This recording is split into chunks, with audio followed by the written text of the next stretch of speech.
This video and others like this one are possible thanks to viewers like you. Please show your support with a like and subscribe, and be sure to hit the bell notification icon so you don't miss any new videos.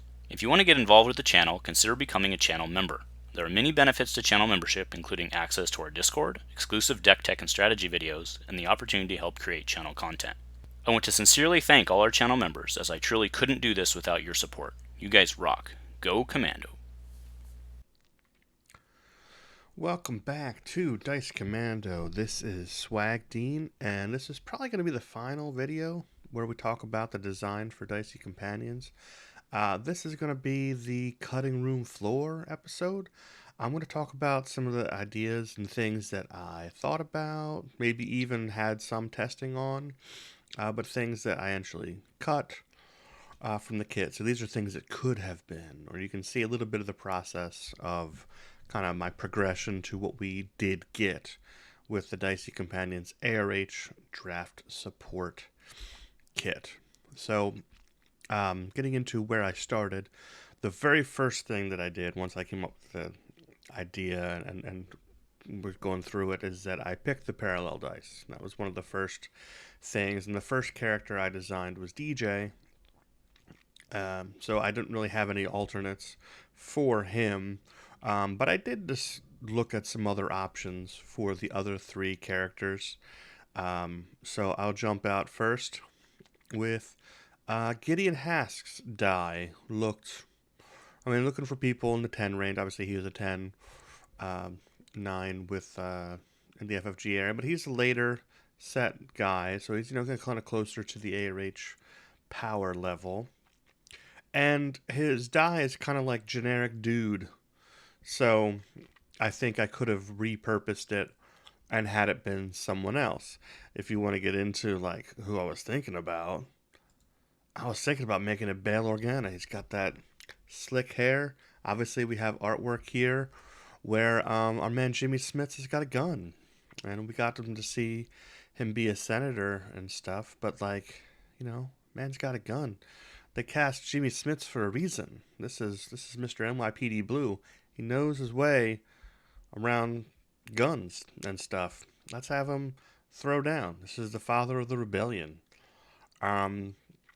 So I don't know. I just created this. Now this is something I thought about loosely. I never designed this character. I just built him today here for fun. But how about a power action like resolve one of your red dice showing a value of 1, and then you can re-roll it back. I guess that's similar to Krennic. But something like that. So you can get the one gun to disrupt the resource. Pretty nice ability. So that's some kind of die that we probably could have done. I spent the most time debating the gray character, which ended up being the plucky droid. I have a lot less options there. So the only gray characters in the history of FFG were the ones from the prior draft kits, and it just seemed like a cheat to reuse a draft kit character. So I'm not going to go out like that. That's not what I wanted to do. So I looked at the Lotho Minor Junkers. It does show kind of like a character up front, and it's robotic. So I did want to use a droid because there are a handful of subtypes that really lock in, that restrict playing as an upgrade. There are leader and there's droid are two of the bigger ones. So that's the reason that I ended up with Poe, to give him leader, so that all those leader required cards can be played on him. And then droid. I wanted there to be a droid in the kit. This is one I was kicking around. The two gun, obviously there's no, the blanks here. I would have had to come up with a similar, like downside, upside special for these guys, and I didn't think of anything particularly cool that I wanted to do. There was a couple other dice that had artwork. So if you think of the infantry grenades, it shows a stormtrooper throwing a grenade, but stormtroopers are kind of inherently not gray, so I'd have to create a lore of a rogue stormtrooper, and I thought that was more of a stretch. There's the Grievous Striker, which shows Grievous on it, and other cards kind of like that, but most of the time it's really zoomed in on a weapon or something like that. And then if you think of the blue supports, so like BB-8 and R2, I think had gray options at different points, but those exist in ARH, and they're a little more iconic. Whereas like the lore behind the BB-9E, most people don't care about them. So I thought it was easier to repurpose his art. Another one I looked at was the assassin droids, is the HK assassin droid kind. I don't care, but I thought his dice is just too good with a 1/1/2. So even though it has two blanks, like most of the six cost characters in the past, just having 50% damage and direct damage what just seemed way too good for our purposes. So they didn't make the cut. The other thing I was debating with the kit was the blue character. I mentioned it briefly in another video where Quinlan would have given me the opportunity to do Jedi Sith, which are two important archetypes. Even though I think Inquisitor was like there's more innovation in the ARH era with the Inquisitor stuff. They really leaned into that archetype, especially early, and I kind of wanted to highlight that. And I hate this modifier on Quinlan. It just made him harder to use, but he meets a lot of my other criteria, in that his dice, can, depending on what I used for the special, would have been in the power range I was looking for. And he's not in ARH currently, so I wouldn't have any conflict there. So those criteria together, I will say that the art for him is not great. Option wise, I did actually look around, kick on that. So here I invented today a Quinlan Voss. So it would have been something like this. I probably would have had to steal the ability that I gave the Inquisitorious lightsaber to resolve this modifier problem. Because if you only have one character die and it's a modifier, and let's say you didn't get another upgrade out, like that's just stranded and bad, it's not fun. So I probably would have had to create a new blue upgrade that didn't have that kind of ability, and then I just made up a special. Deal damage to an opponent's character and turn a die. He's with, it's like Ayla here, and it's reminiscent of her ability. I don't know. So just kind of winging it, but this is the kind of thing it could have been if we had stuck that way. Another die I was kicking around was Night Brother. This was when I was starting to still think about having a character be 9 points, and so like a 1/2, 1/1 kind of value seemed to be on par with that for the Night Brother. And if I was to go here, then I guess I probably would have made it a witch character, and then my plot would have to have been something else. And I liked the lore and flavor of the witch plot at that point. So like, and I wasn't in love with this guy and his art. And also, I didn't know who I was going to repurpose, because like pretty much all the art of the people that look like this is Maul or Savage, who both exist in ARH and are pretty clear to look at. So he also presented other problems. I did not debate a ton on the other dice cards, the other upgrades. I landed on them pretty early. I messed around with their specials a little bit. I don't even remember entirely what some of those specials were to show you the difference, but I definitely kicked around a lot of options when it came to the plots and the battlefields. We can get into a couple of those. This was actually the first gray plot. So before Ride or Die, I designed Occupied, which is where all your characters would gain the color gray. So all of the cards that say like if all of your characters share a color, those kind of cards would become playable. But then the color you gain access to is gray, which is just not referenced as much. I thought it was a little too powerful if I gave all of your characters another color. Um, I can see here on my original on this art I put a 2 cost on it, which is way too much. I think I did actually bump it to 1, and then I deleted it and changed it entirely. But this one was sticking around for a little bit, but it was still in that same space. It's like, how can I open up more of those cards that are spotting requirements or wanting multiples of things on a team? how do I make those things work in draft? That seemed like one of the bigger problems of the Age era in general. Is just that kind of design space, which is very cool, and is definitely a divergence from the FFG era. But one of the many problems I had in converting. So that brings us to that. The other one I thought about, I just invented this one here today, but this was the idea I was kind of playing around with.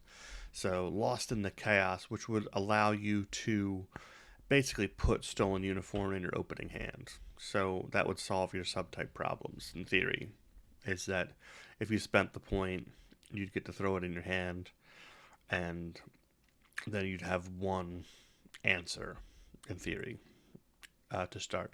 It seemed a little too strong because of the override ability. I'd already had that designed at that point, so it's like it's a one it's a 1 point plot that can effectively get you one resource, which we've had as like a 3 point plot in the past. If you get to start with an extra resource, so that was a problem. And then I had to redesign Stolen Uniform, and then it wasn't as universal because there's plenty of times when you draft and you don't need a ton of subtype support, so you really just do want to throw Stolen Uniform down to override it and put the Vibro Dagger or something else down.